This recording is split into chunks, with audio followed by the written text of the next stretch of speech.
This is One on One.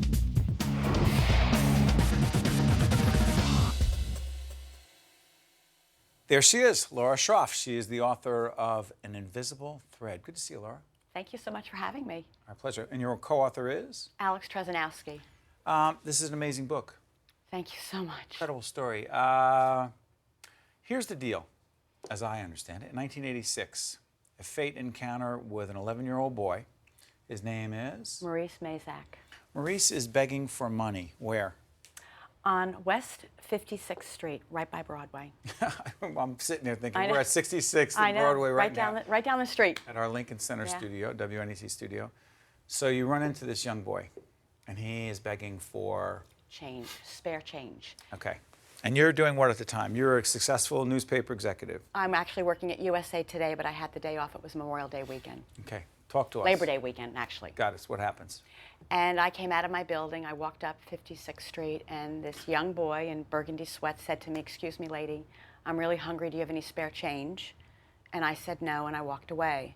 And as I got to Broadway, it resonated what he said to me, which was, "I'm hungry," and I decided that I would go back and take him out to lunch. You say, come out to lunch with me? I went back to him and I said to him, "Listen," I said, "I don't want to give you any spare change." I said, "But if you're really hungry," I said, "I'll take you over to McDonald's." I said, "And I'll get you something to eat." And he looked at me and he said, "Sure." And I said, "My name's Laura." And he said, "Hi, I'm Maurice." And I said, "If you don't mind, I'd love to join you for lunch." And that was the first time we had lunch together. Did he open up and start talking? Well, I asked him where he lived, and he told me at the time that he was living at the Bryan Hotel, which was on West 54th Street, which was probably one of the worst shelter hotels in all of New York City. And he asked me where I lived, and I said across the street on 56th Street. He wanted to know if I lived in a hotel too, so I said no. I said, "It's an apartment building." He said, "Oh, do you live in a place like the Jeffersons?" 1986, yeah. Right, JJ. And Yeah.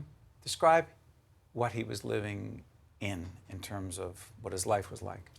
You know, he was an 11-year-old boy, and he was out to fend for himself. He lived in a room that was about 12 by 12. It had 2 single beds, no bedding, no pillows. There was a chair in a corner, and on the opposite side was a small refrigerator and a TV that sat on top. And he lived in this room with his mother, his grandmother, his 2 sisters, an aunt, and 2 baby cousins, and uncles that came and went. Yeah. Very difficult situation. Beyond. So the amazing part about this, he's how old at the time? He's now 38 years old. Okay, so the part that's so amazing about this is that's 1986. You begin this incredible relationship with him that goes on for how many years? Well, we met every Monday for 4 years, and then hundreds of times thereafter. And, you know, we just celebrate our 25th anniversary. How do you explain it? You know, I think there are things that happen in your life that are meant to be. I was 35 at the time. I was successful. I was doing well at USA Today. I always wanted a family for myself. My mother died when I was 25 years old, and I absolutely believe that she was guiding me from above. And not only did she bring Maurice to me, but she brought me to Maurice. I think it was really meant to be. What's he doing now? He has a small subcontracting business. He does really well. He's married, been with the same woman for 18 years. They've been married for 14 years. They have kids? He has kids. He has a large family. Look, oh my God, look at Yes, he does. He has 7 children, and he actually has 2 nieces that live with him as well. Does he remember meeting you? Oh, like yesterday. He remembers the day? Oh, to the T. And he remembers how dire his life was at the time. You know, when I met Maurice, he had the most trusting eyes. I could tell instantly he was a good kid stuck in a really bad world. I was the first person he ever knew that worked. What? Yeah, I was the first person he ever knew that really actually held a job.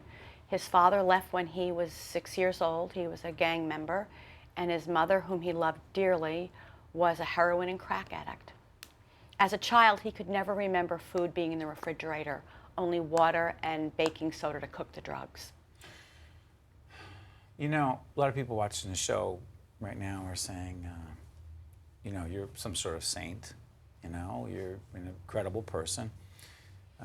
They can't imagine what Maurice's life would have been like if you had not stopped, turned around on 56th 56th Street. And said, let's go to McDonald's. There is no way of knowing. And you're going to say, no, that's not true.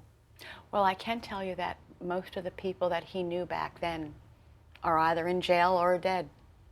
Yeah. I mean, he planned to go into the family business when he was 13, and Yeah. that would have to be a drug dealer. You actually, your friendship changed him dramatically. And his friendship changed me dramatically. How? Well, you know, I used to say to my friends all the time, if we could walk in his shoe steps for just 24 hours, we would never complain again. In Maurice's footsteps. Yep. Would never complain again about our lives. He gave me a perspective on life that I wasn't aware of before. Do you complain less? I look at my life and I feel completely blessed.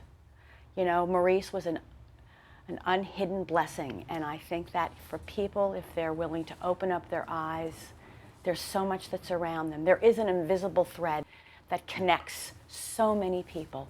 By the way, that is that where the title comes from, the invisible thread?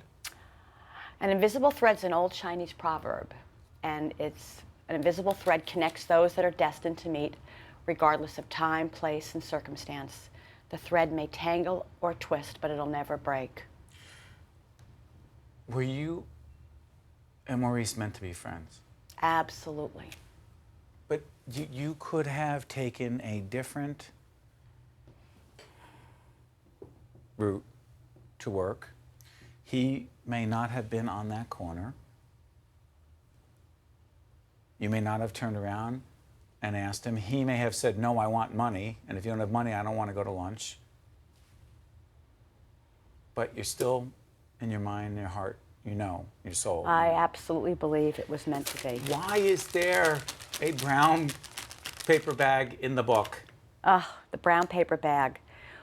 We knew each other for about 6 months. And we were seeing each other, of course, every Monday, but then we started seeing each other a lot on weekends. He called me one day from my lobby phone, and he said to me, Miss Laura, he said, I'm really hungry. Can we get something to eat? So I said, sure. I said, I'll come downstairs. I just so happened to be home. I went downstairs, and I said to him, you know what? I said, I can't bear the thought that you're not eating every day. I said, but I can't see you every day. I said, but I trust you enough that I can give you money on Monday nights, and you have to be really careful about how you spend it so that you can eat every day. I said, or if you'd like, on Monday nights when you come over, we'll go to the supermarket. I'll buy you all the things you love to eat, and I'll make you lunch. We only live 2 blocks apart. I said, I'll drop the lunch off with my doorman, and on your way to school, you can swing by and pick it up. And he said to me, Miss Laura, are you going to put my lunch in a brown paper bag? So when I said, well, do you want your lunch in a brown paper bag? You don't want it in a brown paper bag? And he said to me, I don't want your money. I want my lunch in a brown paper bag, because when kids come to school and they have their lunch in a brown paper bag, that means someone cares about them. So Maurice taught me the true definition of lunch in a brown paper bag. Hey, you're a good person. Oh, Miss thanks. Laura. Oh, thank you. Thanks for joining us. It's a pleasure. Thank you so much. I really appreciate it. Hopefully people go out and buy and read Invisible Thread. Laura, thanks for joining us. Thanks. We're right back right after this. This special edition of One-on-One with Steve Adubato is brought to you from the Tisch WNET studios at Lincoln Center. Funding has been provided by Adler Aphasia Center, empowering, enhancing, and enriching the lives of people with aphasia and their families. The Russell Berry Foundation, Fedway Associates, Inc., J.H. Cohn, Accountants and Consultants. We turn expertise into results. And by PSE&G, committed to improving New Jersey's economy and strengthening its communities. Promotional support provided by The Record, North Jersey's trusted source, and NorthJersey.com. Transportation provided by Airbrook Limousine, serving the metropolitan New York, New Jersey area. One on One with Steve Adubato has been produced in partnership with St. Joseph's Healthcare System.